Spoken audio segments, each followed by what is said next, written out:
So one of my fellow Facebook buddies, Jason, had sent me this picture with the words, Elon Musk says there will be no phones in the future, only Neuralink will exist.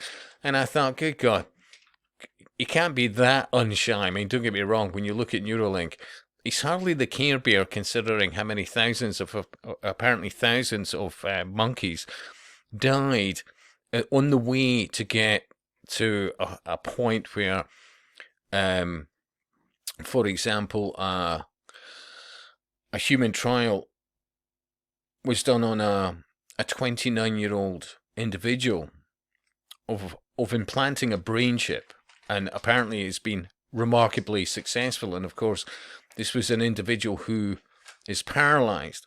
Now, the data, I would argue, is fairly short on, well, you could see it from the principle of no longer paralyzed, yeah?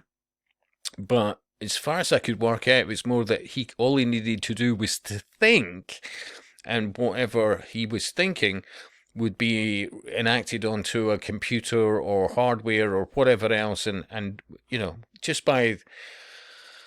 And remember, you look back at the Star Wars and the Force and all the rest of it, and Luke, use the Force, and remember, such popular movies that most children would rush out of the cinema and start trying to lift rocks by just thinking about it. Yeah, I confess, as a child, I gave it a bash. Yeah, because there was so much propaganda on steroids to embrace. Well, not least of which is the New Age movement, I would say, and you really need to look into that. Seriously, you do. And of course, aspects of, well, you could argue occult religions, and not least one of them being theosophy. But I digress. But for those of us awake long enough who have, or just people, for example, people who have only become recently awake, but they're voracious readers, very intelligent people, whatever. But I'm sure some of them have come across that what was discussed was the occultists would go down the line of the chip under the skin, mark of the beast, and it was supposed to be back of the hand or the forehead. But even the wording of that, people even assumed, for example, that it would be implanted on the forehead, so to speak, under the skin. But few people actually thought, well, actually, no, because that's fairly easy to cut out, wouldn't it be? Like back of the hand, the same thing would be fairly easy, if not, well, certainly uncomfortable, but they'd be able to dig it out, so to speak. But within the skull, that's going to be an awful lot harder. Yeah.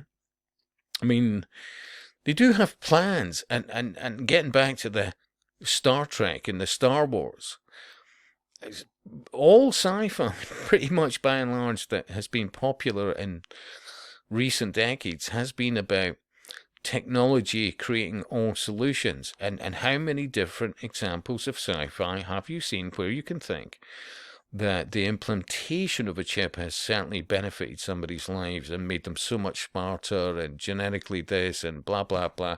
You could think of so many sci-fi franchises, and you can think of so many others that based on this enlightenment and all the rest of it, suddenly at some stage even to the point that they unburden themselves from the flesh and go on to beings of light. Good examples would be the Vorlons as an example in Babylon 5, but not exclusively just the Vorlons. There's other examples because they were transcending. As soon as you got smart enough in Babylon 5, you went from, being a physical being to some, ball of light fucking off somewhere into the universe, And there's so many examples of this to get the dumb down over decades to, hey, I could be so cool. And let's not forget one of the best examples of all time, Data in Star Trek. Think about that. How many young, impressionable minds said, oh, I want to be like Data? And how many times did you hear it